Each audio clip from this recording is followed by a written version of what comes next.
All right. I'm Peter Alessandria, and for the next 90 minutes, I invite you to be bigger than you think you are.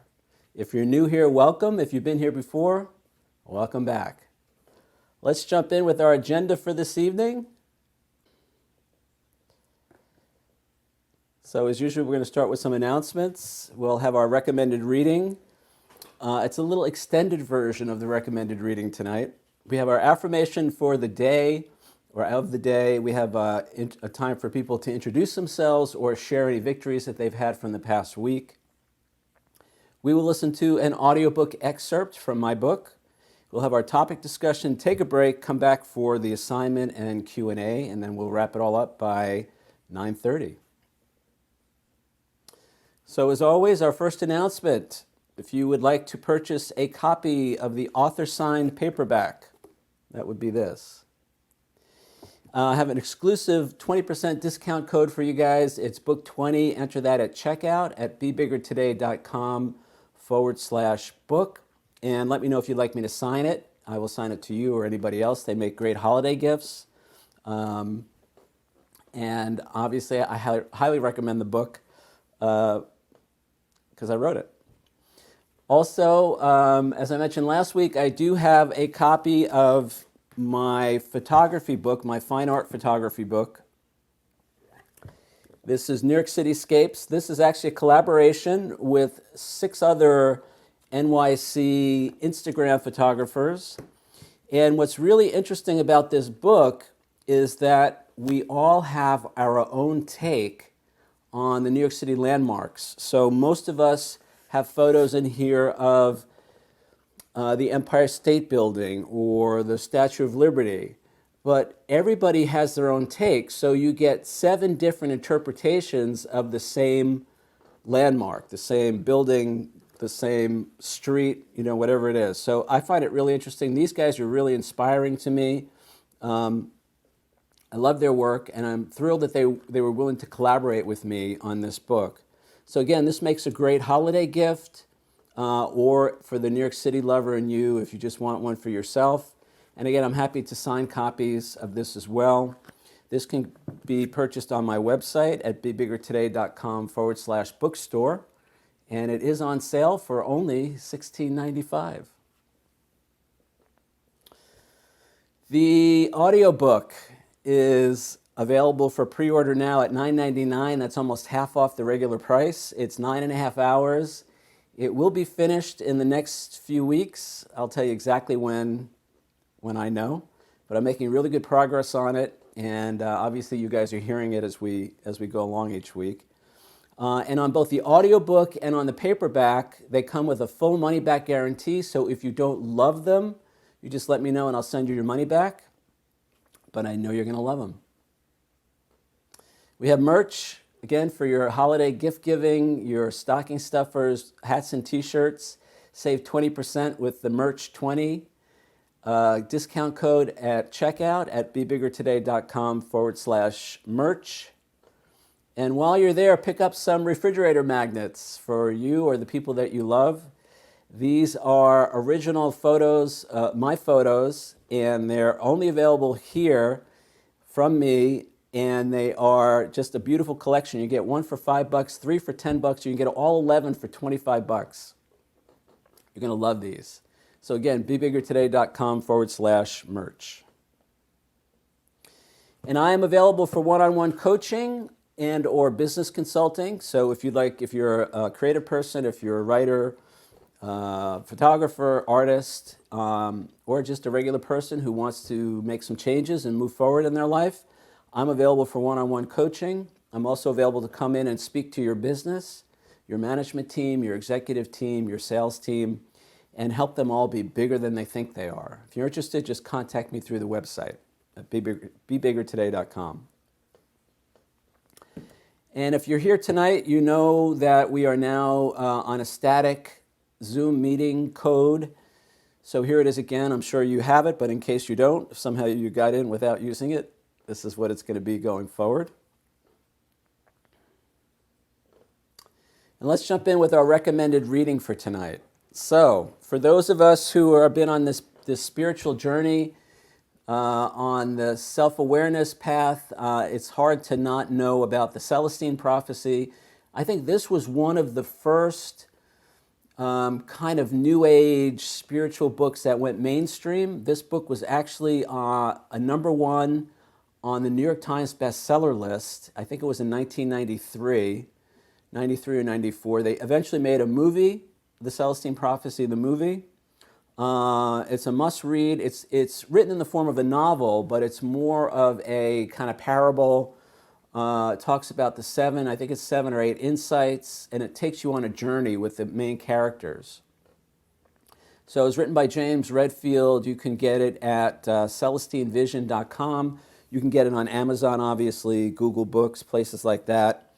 I believe it's available as an audiobook or ebook or paperback. So if you haven't read the Celestine Prophecy, it's a pretty quick read. I think it's only a couple hundred pages, not like my book. And the reason I'm bringing it up is I mentioned a couple of weeks ago, maybe it was last week, I started talking about, I mentioned control dramas. And that's what, this was the first place that I heard about that. And so in the Celestine Prophecy, he talks about 4 different control dramas. And control dramas are ways that we interact with other people when we're in our ego, when we're in our lower self, when we're not connected to spirit, we're not in a spiritual place, we're in a fearful place. And so there are 4 primary control dramas. The first one is the intimidator, and that person attempts to steal energy from others by threatening them, by trying to control them, by intimidating them. The second is the interrogator, and this is somebody who drains energy from others by judging them, criticizing them, questioning them, putting people on the spot.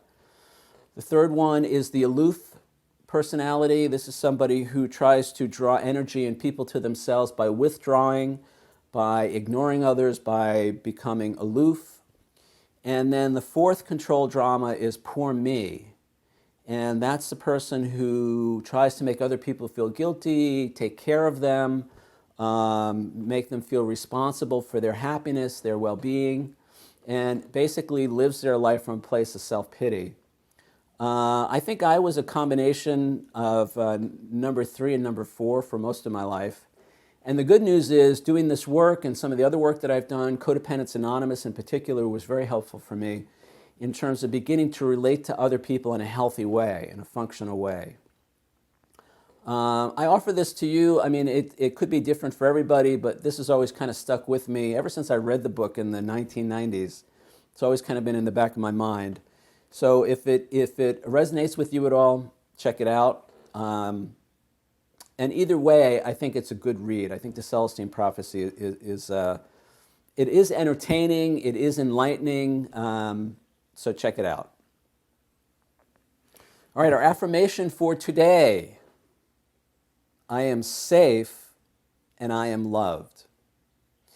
Now, as you guys know, as I'm working on the audiobook, I'm working on the 2nd edition. And I didn't include this in the 1st edition, but it will be in the 2nd edition.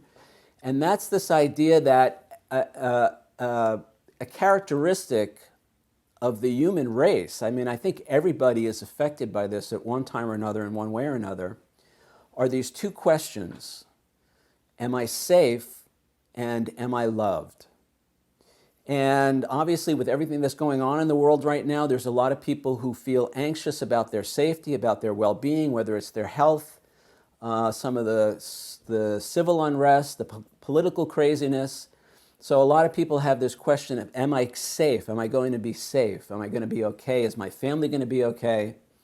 And then obviously any of us who are relate to other people in a family or in an intimate way, you know, we carry this question around with us, am I loved? And for me, that was a big question for most of my life. Actually, it wasn't even a question. I just assumed I was not lovable. One of my core beliefs about myself was that I was unlovable. So we're talking about reprogramming our thinking. We're talking about beginning to see ourselves in a new way. We're talking about having a new experience of what's going on out there by changing what's going on in here.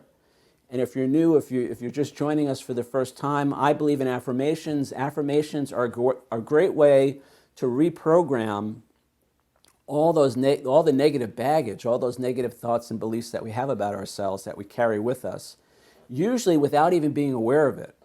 It's usually ideas that I talk about. For me, I came to certain conclusions as a child about who I was, what I deserved from life. Was I good? Was I bad? Actually, I just assumed I was bad. I assumed I was unlovable. People were not going to like me. I was not worthy, didn't have what it took, not good enough. And those core beliefs followed me throughout my life, and I wasn't even aware that that's what was running my life. The conclusions of a 6-year-old were running my life, and I didn't even realize it. So again, I'm big on affirmations, vision statements. There's all kinds of different techniques that we can use to reprogram those thoughts and beliefs about ourselves. Because if you've been coming to the workshop or if you've read the book, you know that it's very important to begin to become aware of who we think we are in the world, of how we see ourselves. Because whoever we think we are is exactly who we're going to end up being in life. So if I have a core belief that I'm unlovable, that I'm not good enough, then guess what? I'm going to have experiences in my life that match those thoughts and beliefs about myself. So we're here to begin to transform that, to become aware of the obstacles, the limiting thoughts and beliefs that we have about ourselves, and then begin to take affirmative, conscious, deliberate steps to reprogram, to change that. So affirmations are one way to do that. I talk extensively about them in the book. There are prior workshops, actually, where we spent a whole workshop talking about affirmations, how to use them, how not to use them, and all of that. So if you haven't seen this, you can go back and check it out in the archives. So for today, the affirmation is, I am safe and I am loved. All right, so this is an opportunity for people who are either new to the workshop or people who have a victory from this past week to unmute themselves and either introduce themselves or share some of the great news from the prior week. What do you guys got? Cynthia. Hi, thank you, Peter. One of my victories this week was being interviewed with regard to the book, The Fix for Cravings.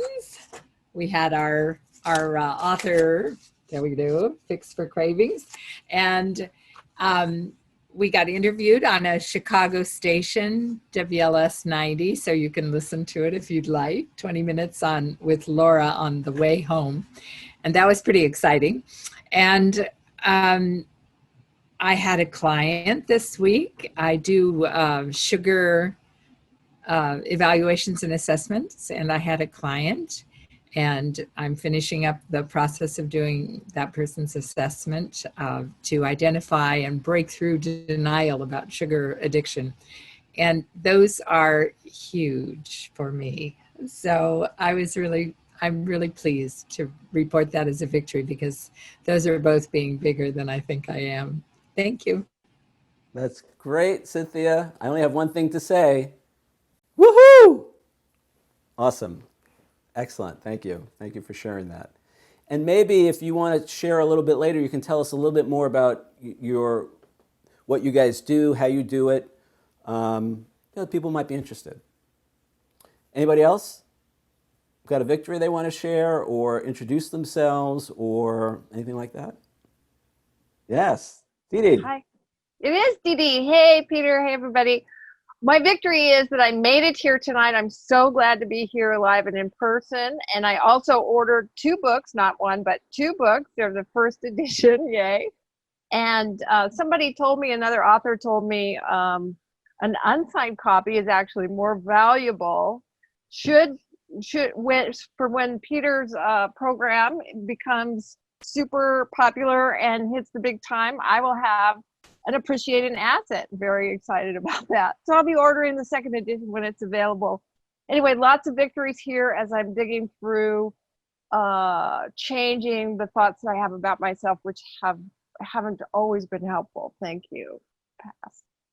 Awesome. Thank you, Dee Dee. And the books went out this week, so you'll get them soon. I sent you the tracking number, so. All right, let us move on then. let's see. So, our topic for tonight, we're moving on. We've been talking about true power for the last few weeks, and then last week, we touched on the topic of true happiness. You'll see tonight that true power and true happiness go hand in hand. Can't have one without the other. And I don't know if we're going to spend another week on this. We may or may not. I have to see what I feel is right for next week. But we will come back to this idea, over the course of the book. But it's just been very interesting for me to begin to look at this question of happiness in my own life. And I hope this is going to be a stimulating, thought-provoking session for you guys as well, because it's a very interesting topic. I'll get into the whole thing, but so what I'm going to do next, we'll play tonight's excerpt from my audiobook, and then when we come back, we'll launch right into true happiness. All right, so hang on for just a second while I pull it up. True happiness. Okay, so what exactly is true happiness? We've already gotten some clues. Let's start with the quote from Dale Carnegie at the beginning of this chapter. Happiness is wanting what you get. For me, this is about not arguing with life. It's about seeking peace in the moment and trusting that whatever comes my way is for my highest good. Acceptance of what is the doorway to joy and abundance. Understanding this is difficult if we see ourselves as victims. It can feel like we're giving up control. But accepting what is doesn't mean we become passive or that we don't seek to change conditions. Rather, we stop pushing against those conditions from a place of fear, anger, and so on. We bless each situation or circumstance and then ask from a place of love how we can change it for the good of everyone. In terms of our prior discussion in this chapter, true happiness is not contingent on what's happening outside of us. It's an internal decision that's independent of all external causes and conditions. We choose joy whether they love us or hate us, whether we're rich or poor. It has nothing to do with how other people feel about us, nor how much we achieve in life, nor where we're going on vacation next year. Second, it's constant and never fades of its own accord. Unlike the pleasures and satisfactions of the world, true happiness is not fleeting. We may choose it or unchoose it as we decide, but it's always there if we want it. Thus, we can say true happiness is an ongoing internal decision to feel joy no matter what. It means being happy for any reason or for no reason at all. Now, given the way most of us currently view happiness, the problems with this definition should be fairly obvious. First, no one I know, including myself, thinks of happiness as coming from inside us. We're always looking for someone or something outside of us to fill our lives with joy. Second, we usually need an excuse to feel happy.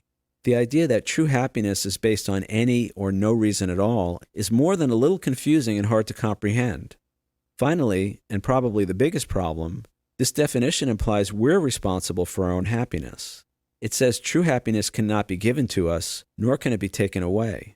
It's entirely on us to choose it or lose it. Again, I don't know about you guys, but I've never been taught to think about happiness in this way. If all that's not enough, here are a few more points to consider. First, true happiness requires that we want to be happy more than anything else. We must desire joy more than the alternatives. This is because, as we've already said, true happiness is a decision. It's not something that just happens to us when the stars align. Like all choices, a decision to be happy means we put aside all alternatives. We have to give up things like self-pity, fear, depression, worry, anger, etc., and choose joy instead.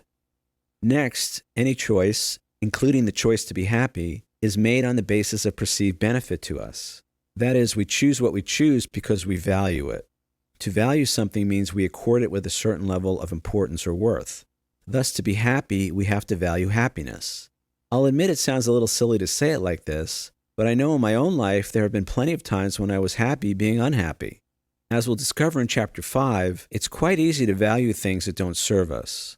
I'll give specific examples in that chapter, but note here that when we make choices unconsciously, we can end up experiencing lots of things we really don't want, or at least we wouldn't want if we were more aware of what we were choosing. When people value unhappiness more than happiness, they usually do this because they perceive there's a payoff to being unhappy.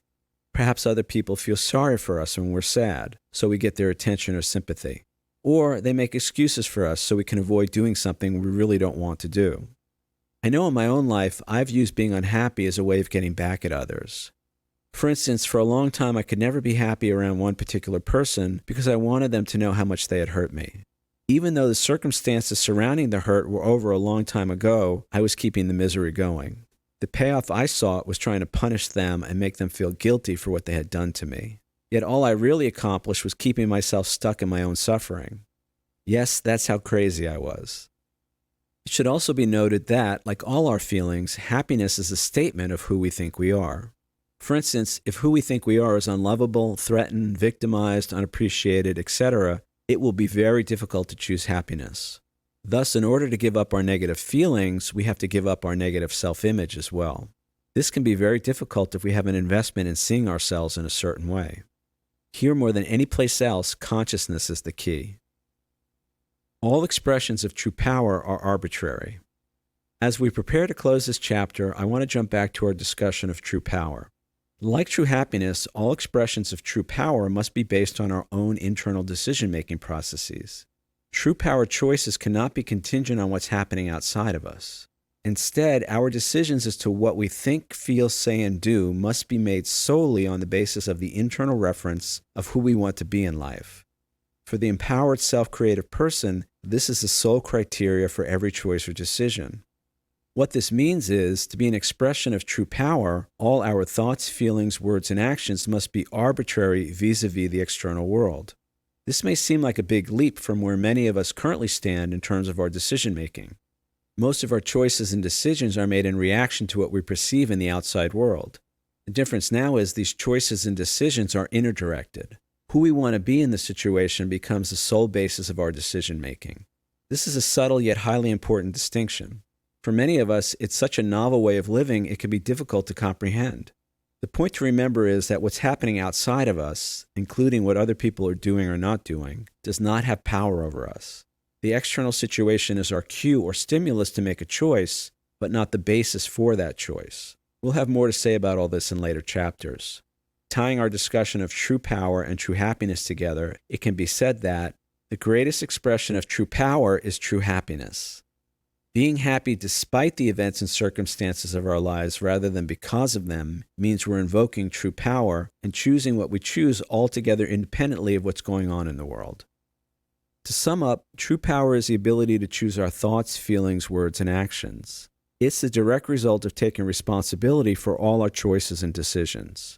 When we own our power, we can create a life based solely on who we want to be in every situation, rather than letting external circumstances and conditions dictate that for us. Yet, as we said earlier, having the ability to do something doesn't always mean we're going to do it. When it comes to creating the life we want for ourselves and the people we love, there's still something that can hold us back. It stymies us from exercising our true power and realizing our greatest vision for ourselves. That something is the subject of the next chapter. That something is commonly known as FEAR. All right, so I always forget to tell you guys, that was from page 88 in the book, towards the end of chapter 3. We started at page 88. All right. Oh, got a new sign. Be bigger today.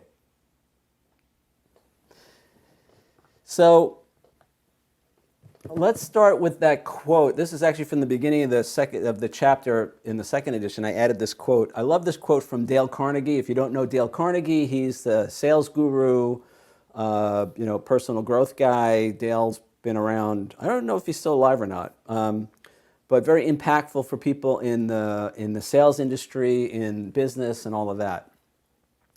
And according to Dale Carnegie, happiness is wanting what you get.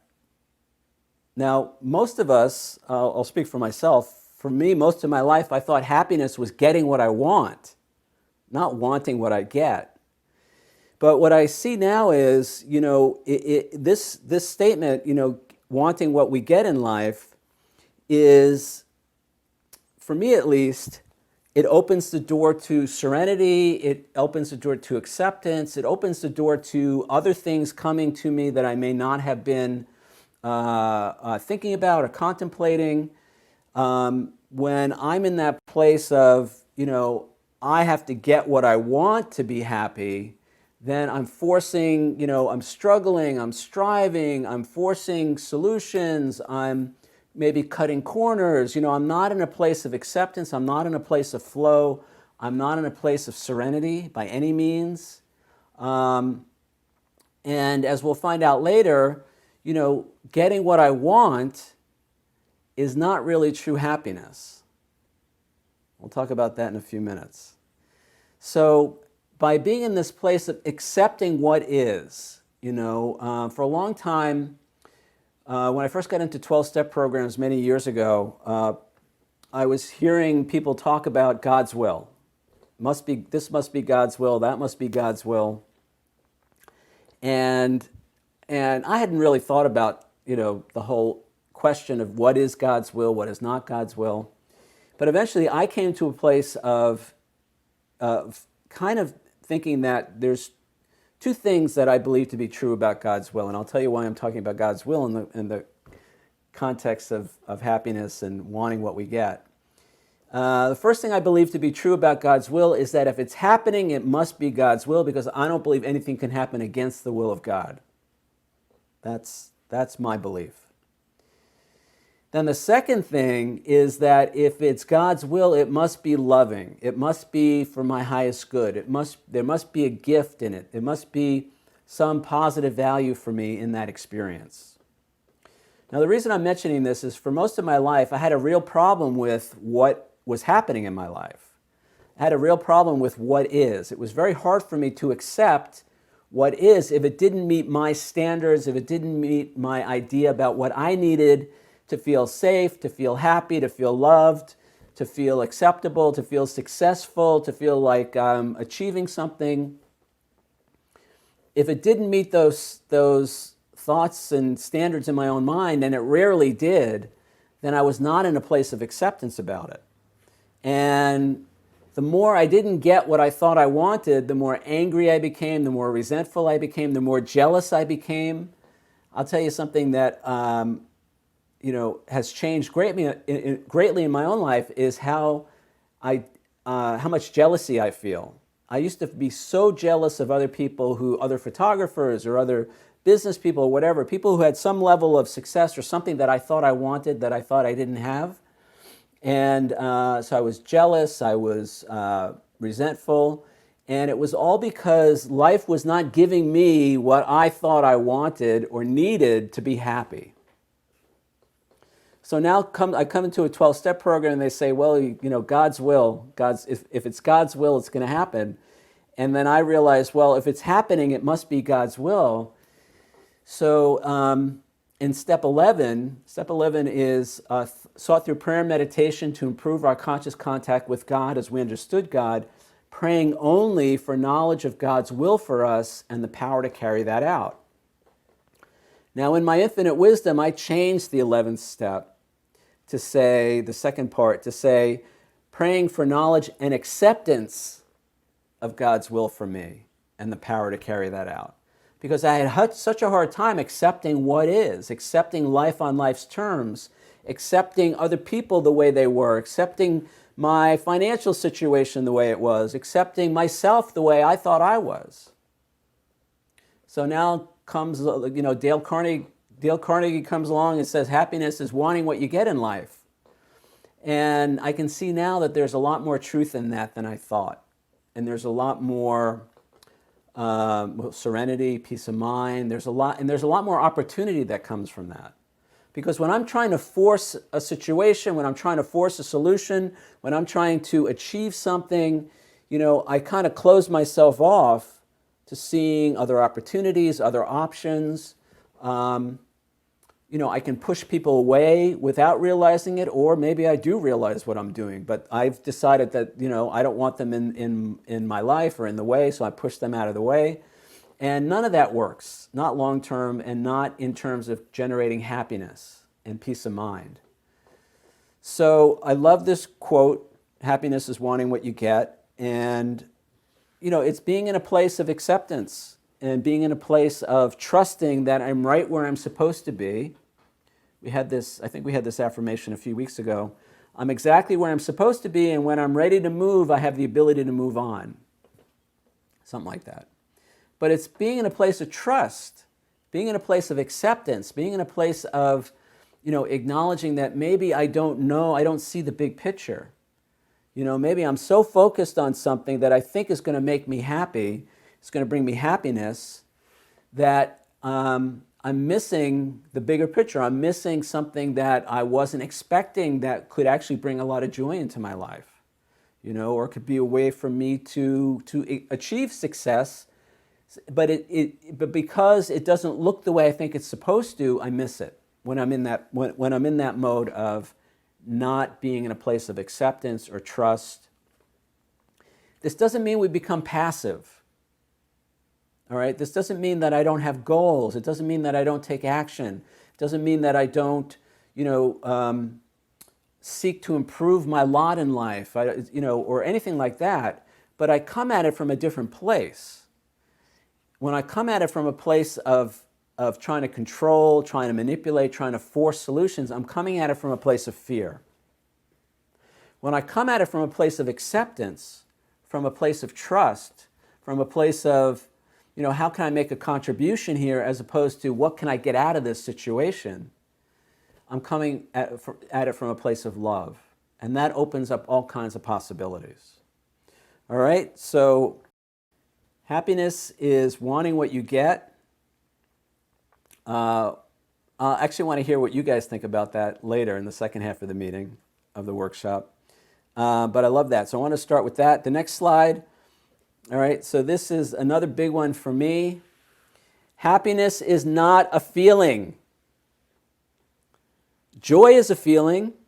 Exuberance is a feeling. Excitement is a feeling. Affection is a feeling. Contentment is a feeling. Happiness is not a feeling. I bet you didn't know that. Happiness is a decision. It's a choice. And by the way, as we'll find out in the next chapter, in chapter 4, that's also true of love. Love is not a feeling. Affection is a feeling. Warmth is a feeling. As I said, joy, those are feelings. Love is not a feeling. Love is also a decision. Love is a choice. It's something that we're choosing. And we talked a few weeks ago about, well, how do we know if we've made a decision? How do we know if we've made a choice? So maybe we'll revisit that as we go along. So it's this recognition that, for most of my life, again, I can only talk about myself, but I've seen this in other people.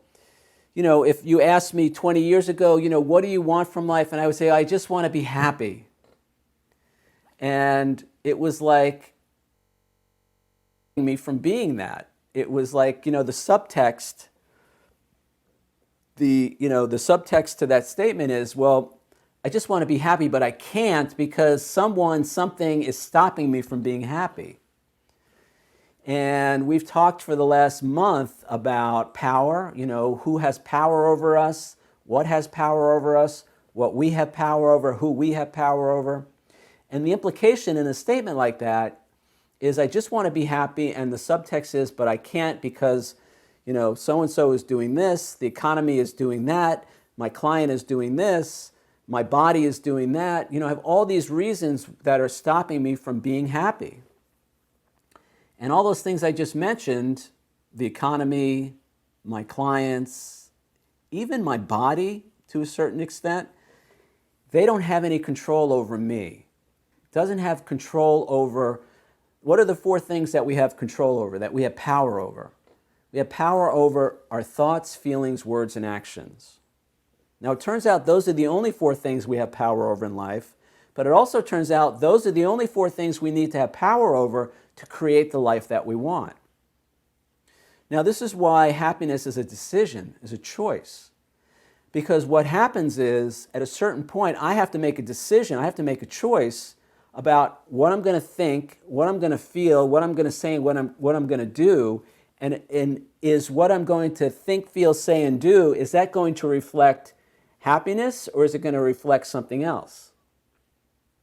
And take your pick. It could be depression, it could be anger, it could be resentment, it could be fear, it could be jealousy, it could be envy. Those are all choices that we have. We can choose, and this has been my point from day one of this workshop and from day one when I wrote the book, and it's still one of the biggest challenges in my own life, is to accept the fact that I'm choosing in every moment what I think, how I feel, what I say, and what I do, and I can consciously and deliberately change that. Power is the ability to choose and or change our thoughts, feelings, words, and actions.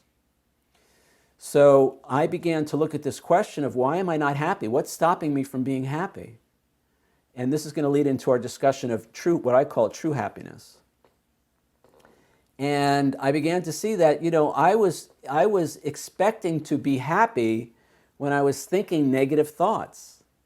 I was expecting to be happy when I was, judging other people, when I was saying nasty things about other people, or criticizing myself or criticizing somebody else, or, when I was fearful, it was like I was having all these negative thoughts, beliefs, feelings, words, and actions, and then wondering why I wasn't happy.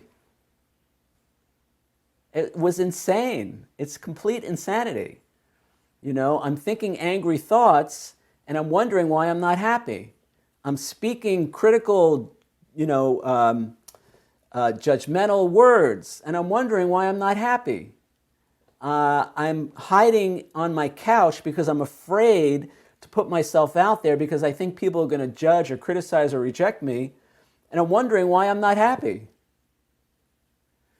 So this is the beginning of my recognition that I get to choose, and happiness is a decision. Last week, I gave you that quote that came to me the night I hurt my leg in California, the night I first started writing the book. That thought came to me. Truly happy people are probably happy despite the events and circumstances of their lives rather than because of them. And I can see now, if I'm sitting around waiting for other people to change before I can be happy, or waiting for the economy to change before I can be happy, or even waiting for my own health to change before I can be happy, I may be in for a very long wait. And in each of those situations, I'm giving my power away. I'm giving my power away to choose how I feel in the moment. And that's the ultimate expression of power, is to be able to choose. You heard at the end of the audiobook tonight, all true choices, all true exercise of true power is arbitrary vis-a-vis the external world. It means that I'm choosing what I'm choosing irrespective of what's going on around me, irrespective of what other people are doing and not doing, irrespective of what the economy is doing or not doing, irrespective of whatever it is I think has to change for me to be happy. And so we go from who do you think you are to who do you want to be? Who do you want to be in your life?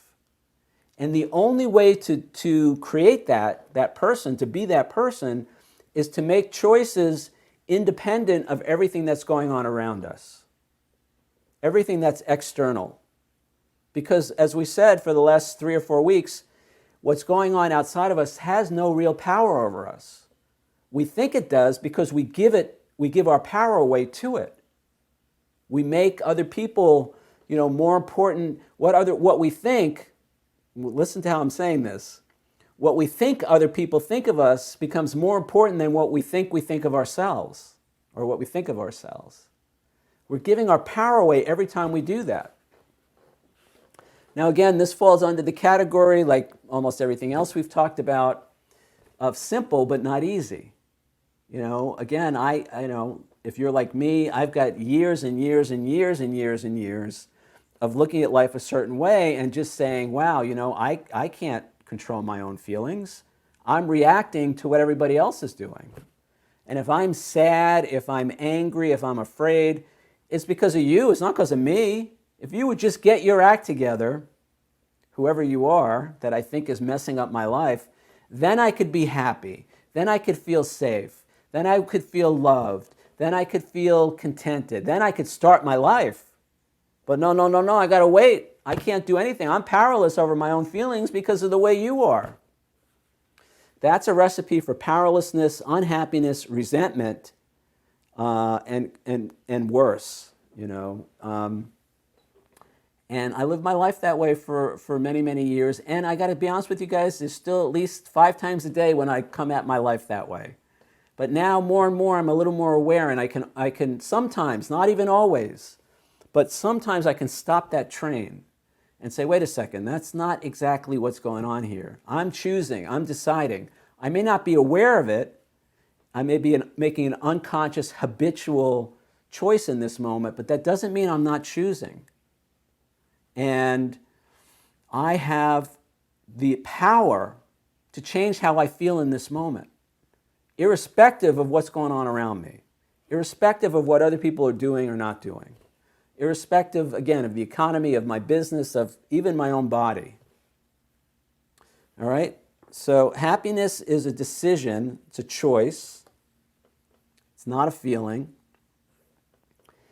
And then my definition of true happiness, which you heard in the audiobook tonight, it's an ongoing internal decision, internal decision, I can't even say it, an ongoing internal decision to feel joy no matter what.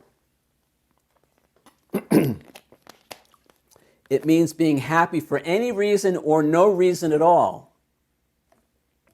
That's what I meant before about true power choices and decisions being arbitrary vis-a-vis the external world. Now, they're not absolutely arbitrary, because they actually, the basis for our decision making becomes, as I said earlier, we move from who do you think you are to who do you want to be in this situation. I'm confronted with, a person who's not cooperating. Could be at my job, could be at home. In that moment, I get to choose who I'm going to be in relationship to that person.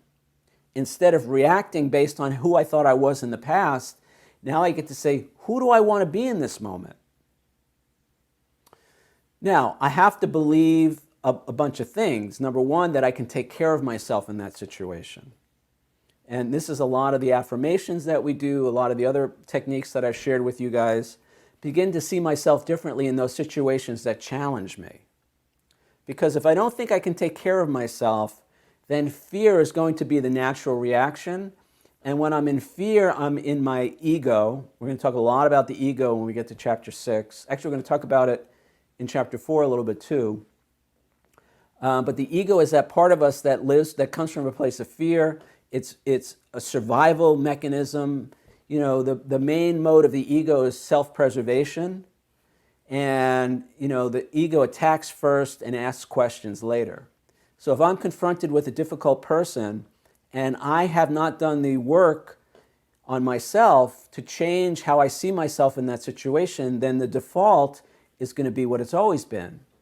And there's some evolutionary value to that. When you live in the jungle, it's probably a good idea to be aware of dangers that are around you. But the problem is we don't live in the jungle anymore. Not at least in the same way that our ancestors did. So, and in the next chapter, we're going to talk about the difference between fear and caution. So I'm not saying that we don't use caution. I'm not saying we don't take precautions. But I am saying that we're a lot more powerful than we know. And I know, for me at least, that when I can be in the moment, present, and recognize that I get to choose who I am in this situation with this person in this moment, I begin to exercise my true power. And I begin to go from who I think I am to who I want to be in that situation. And that's creativity. That's creating our lives. That's realizing our potential. That's becoming self-actualized at some level. All right? So it's an ongoing, true happiness is an ongoing internal decision to feel joy no matter what. Now, it doesn't mean we have to like, when somebody gets injured or when somebody lies to us or steals from us or breaks our heart. It doesn't mean we have to like that stuff. And we're not condoning other people's bad behavior. I keep saying that. That's not what I'm talking about. But I am saying that we have a choice in every moment. And the biggest realization for me, at least, maybe this is true for you guys, maybe it's not, is that I don't have to let the situation dictate how I feel. And I don't have to constantly be giving my power away to other people or situations or circumstances, and then wonder why I'm unhappy, wonder why my life is not working. You know, the ego, all the ego wants to do is point the finger and say, it's your fault, you did it to me, or it's your fault. And when you get your act together, then I can feel okay. It's not true. So we're not condoning inappropriate behavior in others. We're not saying we have to like when quote unquote bad things happen, but we do have the ability to choose. That's true power. The ability to choose and or change our thoughts, feelings, words, and actions. And we always have that ability. In chapter 5, I talk about my own struggles with addictive compulsive behaviors, and I talk about how despite the fact that I was in an addiction, I was, acting compulsively, I was still choosing, right? Power is the ability to choose. I still had the ability to choose. Now, I was making terrible choices. I was making self-destructive choices. And I needed a 12-step program, and I needed a higher power to make a new choice. But I was still choosing in that moment. So it's to begin, and that's why we spent a month and a half on chapter 2, taking responsibility. Until I take responsibility for all my choices, I can't change any of them. Now again, responsibility is not the same as blame. So I'm not going to beat myself up for those self-destructive choices. I'm not going to make myself wrong. I'm going to love myself so much that I stop making those self-destructive choices. I'm going to forgive myself so much that I'm going to take all kinds of risks, healthy risks, to put my business out there, to put myself out there. I'm going to make it safe enough for me to have a bigger life. But I'm going to take responsibility for all those choices, all those decisions. All right, we're not at chapter 5 yet. We're not even at chapter 4 yet. So in the context of happiness, this is the recognition that even when the stuff is hitting the fan, I can still be at least calm. I can be peaceful. I can be a help. I can be compassionate. I can be understanding. I may not be jumping for joy, when something quote unquote terrible happens, but I don't have to give away my peace. I don't have to give away my serenity. And for me at least, now I'm seeing if I'm really connected to my higher power, my inner self, I can actually have feelings of, it is a feeling of joy in a sense, even when things are not going the way I think they're supposed to go, even when there's some pain involved, even when there's challenges and difficult situations. So it is possible to do this. All right, we're way over. We're going to take our break in a minute. Let's just look at the assignment for tonight. We want to discuss the difference between true happiness, which is what I've been talking about, and A, satisfaction, B, relief, C, physical pleasure, and D, fun with family and friends. All right, so we're going to talk about that when we come back. Hoping you guys saw that someplace, that was the assignment for tonight, but I'll leave it up for one more second. We're going to take a 5-minute break. I'm going to play the song, and then when we come back, you guys will have a chance to talk about this assignment and or just your take on happiness in general. All right?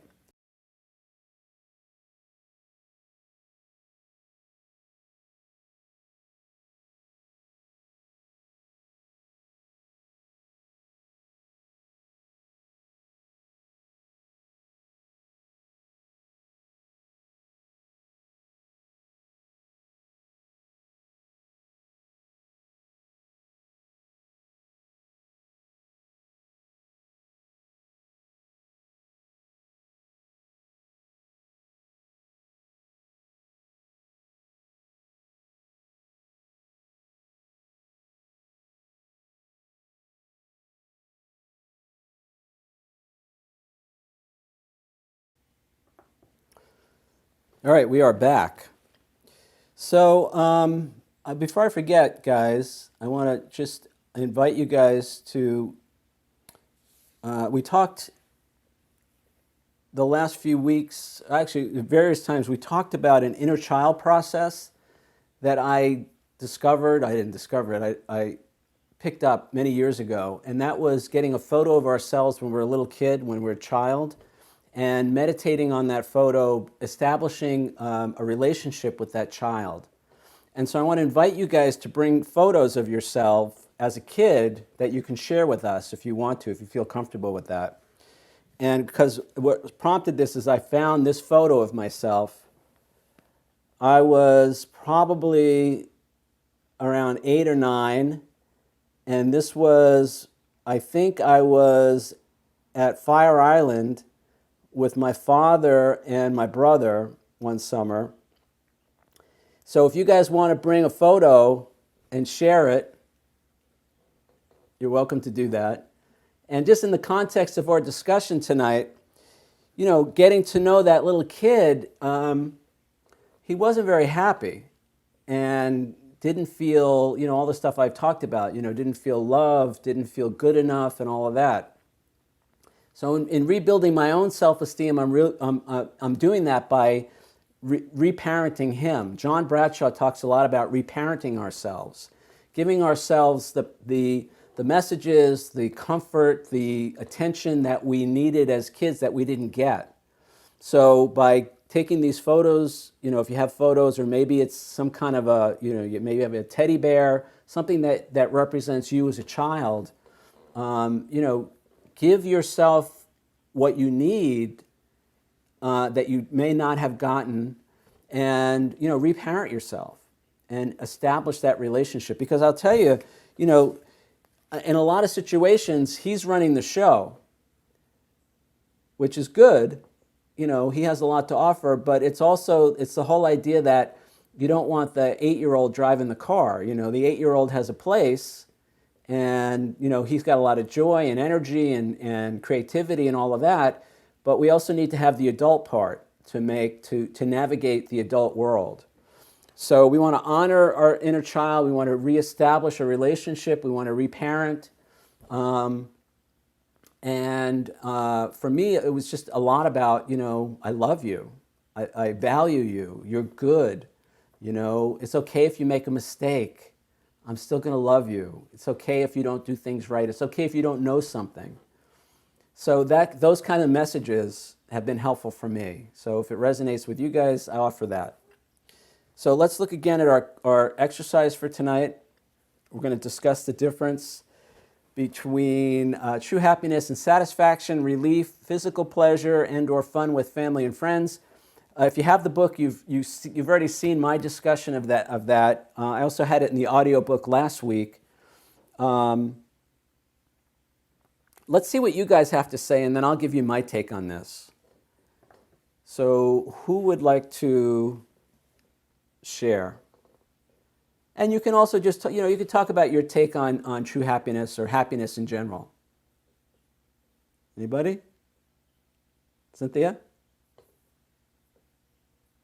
Thank you. True happiness. I really like your definition and the idea of choosing it, and that we can choose our thoughts and feelings and words and actions. And this happiness is wanting what you have, what you get, what you have, who you are, what you're doing. Those are things that all appeal to me, because for a long time I didn't think that was true. I thought happiness was exterior to me and I could acquire it somehow, rather than that it was interior to me and that it was my choice to experience it or not, as I chose. Because I can look at the glass half empty or half full every day. And some days I get up and the vultures are sitting on the bedstead and they see my eyelids like barely move and they attack. And I can allow that to be my attitude for the day, which sometimes I do, unfortunately. And other times I can say, thank you for sharing, and let's move on with this day. I'll go take a shower and wash my hair and feel better. And I can do that. I can choose to do that. I can choose it. So when I'm going down a mountainside skiing, and I can choose, is this joy to me? Is this something that I'm experiencing that is a feeling? Or is this an interior welling up of, I choose to experience this as my true happiness, being on skis and in nature, and that I can choose that. And I may fall down immediately. That's okay too. And I can still be happy. Thank you, Peter. So that's great. Thank you, Cynthia. Let me ask you a question. What stops you from making that choice? Whether it's on skis or at home or wherever, what stops you from making that choice? The moment that I think my happiness comes from outside of me, not inside of me, or not in my relationship with my higher power, the universe, which is within me, in me. So as soon as I make the choice that it's somewhere out there, that it has to do with my husband and what he's doing, or it has to do with you and what you're doing, or it has to do with my friend and what she's doing, then I lose my happiness that is mine to choose, because I've put it out there somewhere instead of in here. Good. So two things come up. So the thing for me, I resonate, totally get it, and I just went out of my head. Well, one of the things I was going to say is, well, let's talk about getting what we want in life. How I started off the workshop tonight, and here's the thing. So when I get something that I think I want, and again, you guys may be different. I stayed up till 1 o'clock in the morning last night because Nikon was announcing a new camera. All right, and I had it in the back of my mind that I want to get this camera. And I've been doing photography for almost 20 years now, and I have to say, I'm not what they call a gearhead per se, but I really enjoy my equipment, and I don't think I'm overly emotionally attached to it, but I do experience joy just having a camera in my hand. I still, 20 years later, I just love the feel of a camera in my hand. I love the sound of the shutter when I click it. I love the whole experience. And so anyway, Nikon is announcing a new camera that I think I want. And I stayed up till midnight last night, 1 o'clock in the morning, because they were doing it on the internet, online. They made the announcement. And I'm pretty sure I'm going to buy this camera eventually.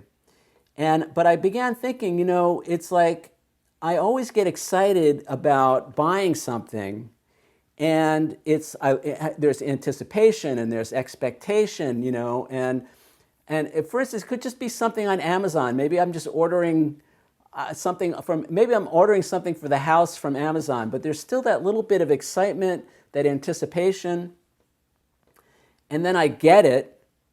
And it's not so much with my camera equipment, but with other things, I'm almost always disappointed. It's like never meets my expectations, or it didn't make me feel the way I thought it was going to make me feel. And even with the cameras, I do feel joy, and I look forward to that, but I recognize that I'm placing my happiness outside of myself. And I think if I just get that camera, then I'll feel okay. Now, this is the first thing. So this is satisfaction. When we get something we think we want, hopefully, now in some cases, we don't even get to the satisfaction, because if I get something from Amazon and it doesn't meet my expectations and I'm disappointed, then I don't even get the satisfaction of getting that thing. But let's assume for a moment that it's something I really want, I get it, and I have that experience of satisfaction. Now, let me say right off the top of the bat, there's nothing wrong with satisfaction. There's nothing wrong with relief. There's nothing wrong with physical pleasure, and there's nothing wrong with having fun. I'm only wanting to point out that those things are different than true happiness. Because in every case, those things either come from something outside of us or they're fleeting. The satisfaction that I feel when I finally get that new camera, the satisfaction that I feel, it may, I'm looking at two cameras right now that I can't say I lusted over them, but I really look forward to having them, and I like them, and I enjoy them, and I'm grateful that I can afford them and all of that. But it's they're, the satisfaction is kind of worn off a little bit, and now they're just part of the equipment that I own. I don't know if any of this is making sense to you guys, but the point is, if we experience satisfaction, it's fleeting. The fact that I've owned, in the last 20 years, I've probably owned 15 different cameras, and I had that same thing, looking for the anticipation, the excitement. So it only lasts as long as it lasts, and then it's gone. True happiness, it never leaves. We may ignore it, we may push it away, we may choose to not choose it, but it doesn't fade over time. It doesn't leave of its own accord. It's not fleeting. Now, the same is true of what I'm calling relief. So I don't know about you guys, but financial pressure or whatever, and somehow, if I have bills to pay or whatever, and I don't know, one of the great things for me about being self-employed is I never know how much I'm going to make in a given month. And one of the terrible things for me about being self-employed is I never know how much I'm going to make in a given month. So when that check comes in or that client comes through or whatever, I have this feeling of relief. Now again, there's nothing wrong with that, but that's not true happiness, because eventually the relief fades, and then we're on to the next problem, the next challenge, the next worry or problem. And so true happiness is there whether or not we have the problem. True happiness is there whether or not things seem to be working out or not for us. And thinking in those terms, for me, it's really gotten me. It's like, for a long time, I spent money to feel better. That was part of my addiction. And I eventually had to get help for that. I was spending money so I could feel better. It was the same as using any other substance or any other behavior to mood alter, only to find out that that was at best it was satisfaction that eventually faded, and at worst it was like, why did I just do that? Why did I spend that money? It's like, so it's beginning to become aware that if we're after happiness, and if you ask most people, they'll say, I just want to be happy, then we're looking for it in the wrong place. Most of us, not everybody. So I have more to say about all this, but let me stop. I want to see what you guys, what somebody else has to say. So who else wants to chime in on this topic? Okay, I will. Hi, Peter. One thing that I did write down, after I wrote down like the satisfaction, relief, and all that, is something like, stop looking for it or stop talking about it. Because I do, once I have gotten clear with myself, I do walk around and say, I'm so unhappy. I'm so unhappy. And I'm just saying that until it passes. So I obviously am going through a stage in my life that I was unhappy, but I'm stopping that and I'm going to start living. And that means just having a day where you just do. I don't say those things.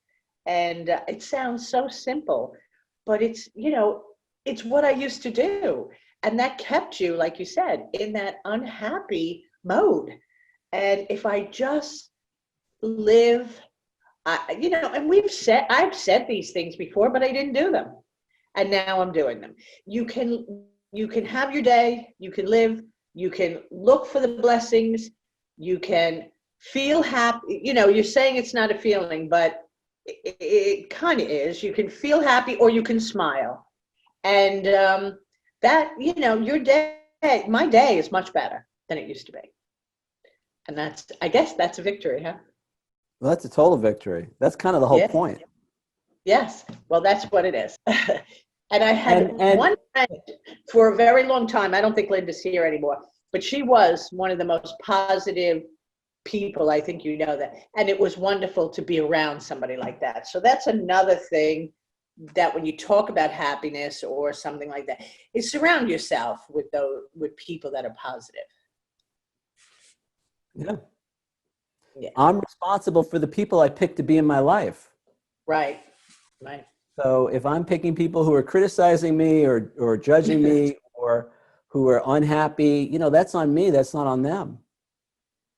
But you said something before too. I mean, given a whole day, I still probably say it a few times how unhappy I am. I'm so unhappy. I'm so unhappy. Someday. You want the really good news, Barb? What? You're using affirmations. Am I? That's an affirmation. The bad news is it's a negative affirmation. Right. So instead of saying I'm so unhappy, I could keep on saying I'm so happy. I'm so happy. Well, I'm moving towards experiencing more joy in my life. Right. You don't want to make it so it's such a stretch that your mind says, "Are you kidding yourself?" Remember, Okay. affirmations have to be believable in order to be effective.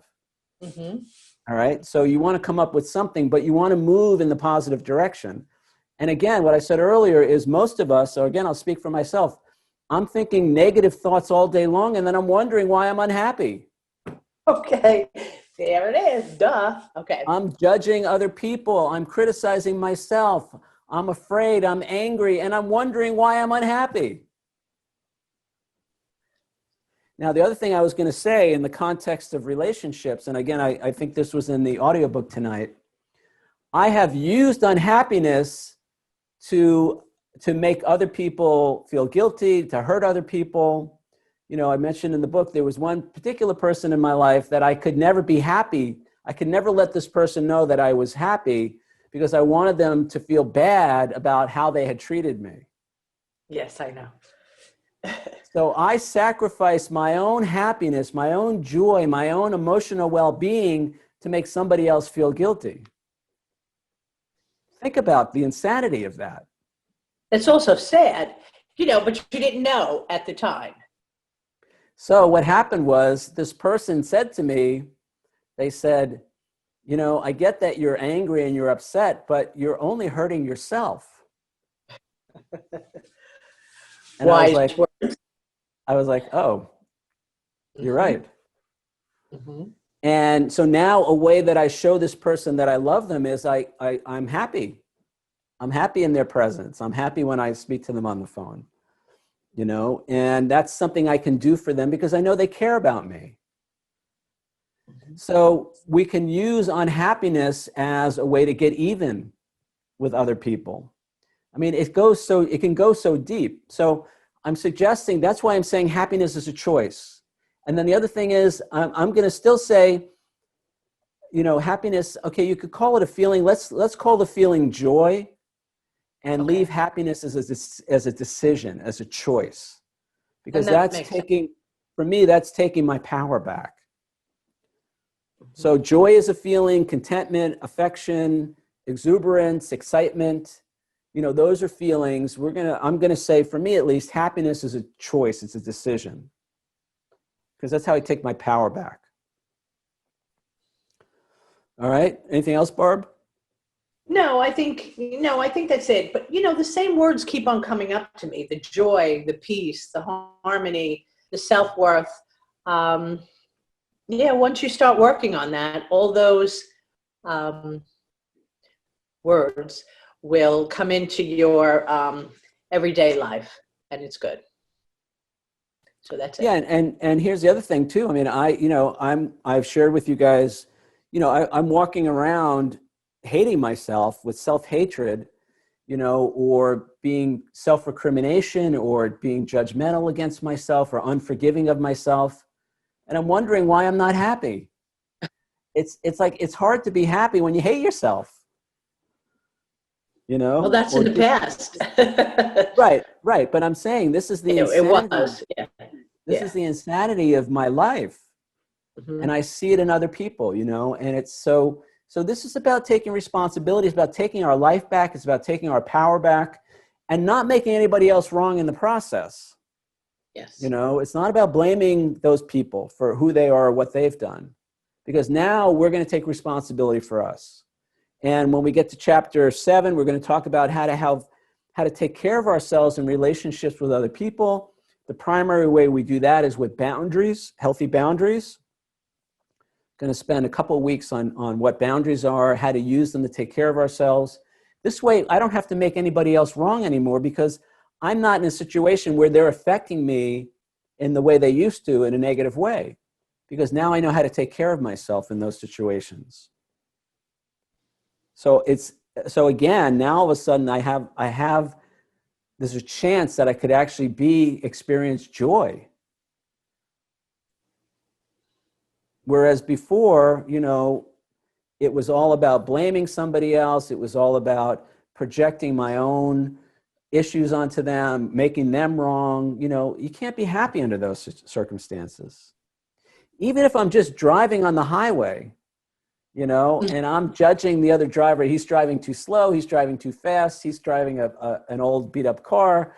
It's like that whole thing robs me of the choice of the ability to be happy. Or maybe it's a checkout line at ShopRite, judging other people, making them wrong, blaming them. They're so slow, or the coupons, all of that. Yes. If I want to be happy, I cannot be using my mental energy to judge other people, to criticize myself, to be angry and resentful about my life. All right. Thank you, Barb. You're welcome. Anybody else? Peter? Hi. Dee Dee, you're up. Hi. Yeah, so I think I'm exhausted listening. I don't think happiness was ever, no, let me say it a different way. Currently, I haven't found that happiness is something that I value more than all the other things. Sorry about the lighting. But I resemble the comment, well, maybe I'm just not liking myself. Maybe I'm judging and critical, and spending a lot of energy otherwise. So maybe I don't even know what it would be like to feel happy. So with that, I'm going to take a risk. I have a picture I dug out recently for another project. This is little Dee Dee and her sister. I don't know if you can see that. At 3 years old, the last time I can remember really feeling happy without attachment. Hopefully you can see that. My big sister. Okay, great. And I just want to say that I can totally tell that I'm in the right place at the right time, doing the right thing with the right people, because there must be a better life beyond just, what I'm currently experiencing. And so I look forward to keep coming back, listening to all the shares. I do want to say that there's something I want to identify with the topic about control. You call them control aspects control dramas. Okay. So probably what's true is I was raised to be an expert in all areas of that control drama. And what I need to do more of is recover more and more and more, so that no matter what's coming at me, and there's been a lot lately, that I don't divert or, regress to the coping skills of needing, being super needy. And I don't know what more to say about it. Probably that's enough. Actually, I'm going to show you one more picture, because if I ever get fancy enough with Zoom, when I'm not on the record, I want this to be my picture. That's my vision board. It's an energy photograph. Beautiful. Just energy in general. Anyway, thank you. I think I'll be quiet now. Great. Thanks, Dee Dee. Let me say one thing. So it was very interesting, your choice early on. You used the word valuing happiness versus valuing something else. Right. So we're going to talk about that. I think it's in chapter 5. I talk about what we value in life. And a moment ago, I was talking about valuing guilt more than happiness, making somebody else wrong or trying to make somebody else feel guilty instead of choosing my own happiness. So I was valuing guilt more than I was valuing happiness. And it's helpful to begin to think of it in those terms, because it's not necessarily that I want to be unhappy. I just don't know how else to cope with my life. I also like what you said about coping mechanisms, you know. So what we value in life. Now, the kind of surface take on that is, if you want to know what you value in life, look at where you spend your time and where you spend your money. That will tell you, at least on the exterior level. Then there's the interior level. If you want to know what you value on the inside, look at the thoughts you think all day. Look at the feelings you feel all day. We're choosing those things because we value them. And the reason we value something is because we think it's going to bring us something that we want. All right, so I'm going to talk, you know, a couple of months when we get to chapter 5, we'll talk about valuing things. Let me say real quick, I do want to hear from other people, but let me just go on to just briefly talk. We talked about satisfaction. We talked about relief. Physical pleasure, it's the same thing. And in the book, and I think it was in the audiobook last week, you know, whether it's a great meal, a great workout, or a great orgasm, at this time tomorrow, that feeling is going to be long gone. So there's nothing wrong with that. I'm just saying that's not true happiness. And it's okay to have pleasure. You know, it's okay to feel good in our bodies. It's okay to feel good in the world. But just to recognize that that's fleeting, and that's not what I'm calling true happiness. And then the same thing with fun, with family and friends. You know, we're playing, you know, whatever. Maybe we're playing, when I was little, we used to, when the family came over on the holidays, we would play poker or Pokino. You know, we would play this game, and it was fun. It was a lot of fun. Nothing wrong with that. But just to recognize that when that's done, the fun goes with it, in a sense. And true happiness is not, the whole point is, true happiness is not contingent on what's happening outside of us. It's not contingent on, you know, again, you know, other people cooperating or playing with us or liking us or being nice to us or giving us what we think we want or getting what we think we want. It's an internal thing. And you know, I'm harping on this because I'm getting to a point in my life where I'm kind of looking and saying, gee, I've been pursuing things, and I've been desiring things, and I've had success, and I've achieved things that I didn't think I could achieve, and that's all great. But, you know, am I truly happy? You know, am I really in that place of inner joy, inner peace, inner serenity? And I can see now it's not what's going on out there that's going to bring me that. I got to choose that. And I usually have to, you know, truly happy people are happy despite the events and circumstances of their lives, not because of them. I saw an interview once, I don't even remember where I saw it, but there was a woman in a nursing home, an elderly woman in a nursing home, and she was smiling and all of this. And the person went up to her and said, well, why are you so happy? And she said, I just decided I was going to be happy. And it was like, yes, that's it. You make that choice. You make that decision, you know? And all right, anybody else? Who else? Got a couple more minutes. Actually, we don't, but I want to make sure everybody gets a chance to chime in. And maybe if you guys want to just tell me how this week goes, this coming week goes, you know, carrying this idea in your head that, you know, I get to decide, I get to choose. And I can also look at, you know, what am I valuing in this moment? If I'm not feeling joy, if I'm not feeling peace, if I'm not feeling serenity, if I'm not feeling connected, it means I'm valuing something else. And what we want to do, if we want to be the conscious creators of our lives, we want to bring that conscious awareness in each moment as to what we're choosing. So we can make a different choice. And when we make a different choice, we have a different experience. We have a different outcome. All right? And again, if you have photos of yourself as a kid, bring them next week. Love to see them.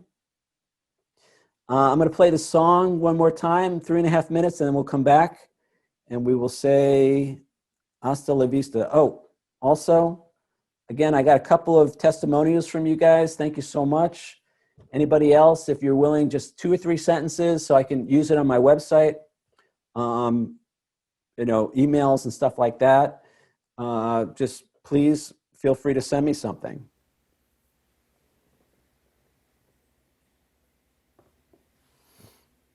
All right, guys, so the last thing I want to say is if you notice that you're not happy this week for any reason, because now we're starting to pay attention to these things, don't beat yourself up.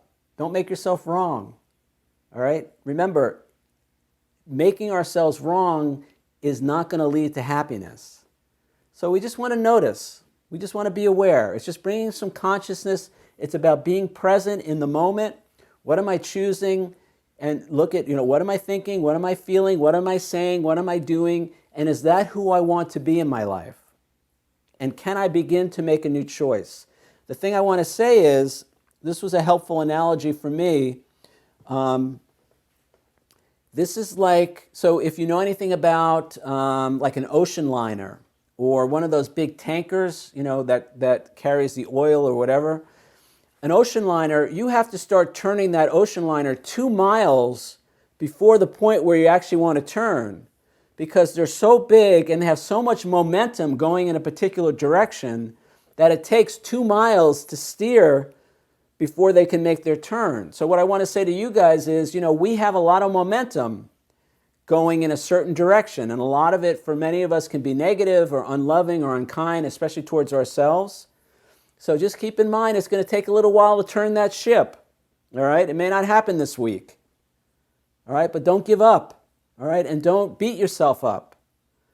That's not where we want to go with any of this. We're turning the ocean liner. It's going to take a while. It's going to take a little bit of planning. It's going to take a little bit of effort.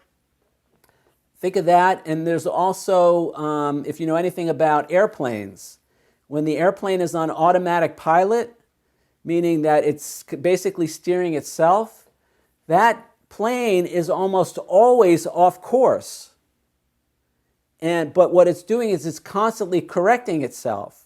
So 1 minute it's going in that direction, then it realizes, oh, I'm off course, it redirects. Now I'm going in that direction. We want to go straight, but the plane is going like this the whole time.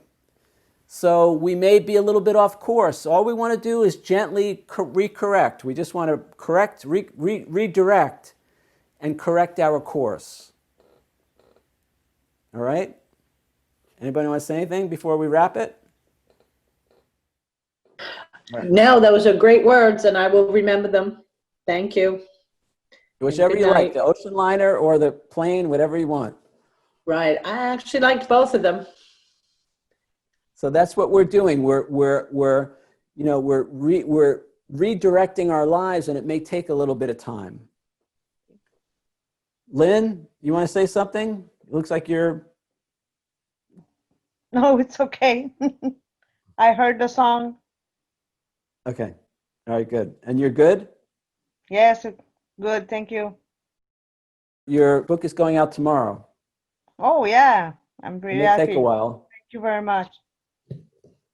Anybody else?